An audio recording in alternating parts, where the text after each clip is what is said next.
بزم مناقبت غوث الورا کے زیر اہتمام اسٹیشن روڈ پر منعقدہ سالانہ محفل غوثیہ کے سلسلے میں گزشتہ روز عظیم الشان غوثیہ ریلی شہید صاحبزادہ مصطفیٰ کمال خان قادری کی رہائش گاہ مغل پلازا قاضی عبدالقیم روڈ سے برآمد ہوئی۔ علماء مشائخ علامہ راحیل سہروردی، نور احمد گانگرہ، سید راحت کاظمی، عمران سہروردی، میاں سرفراز ٹاؤن چیئرمین مصطفیٰ بلال شیخ، چودھری نظام آرائی یوسی 26 کے چیئرمین سلیم عباسی، دفاع پاکستان آرگنائزیشن کے چیئرمین ملک رشید نربان گیلانی، نصیر الدین شیخ سوداگر، فہیم مغل، ہیومن رائٹس کے امجد شیخ اشرف انصاری اور صاحبزادہ رضوان کمال قادری نے ریبن کاٹ کر باقاعدہ ریلی کا افتتاح کیا،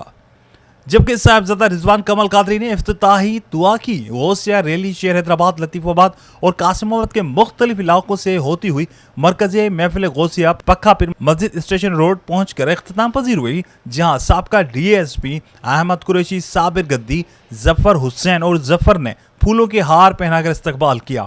محفل غوثیہ کے روح رواں صاحبزادہ رضوان کمال قادری نے خطاب کرتے ہوئے کہا کہ جس طرح حضور اکرم صلی اللہ علیہ وآلہ وسلم کے بعد کوئی نبی نہیں آئے گا، اسی طرح کوئی شیخ عبدالقادر جیلانی کے بعد کوئی دوسرا غوث الاعظم دستگیر نہیں آئے گا۔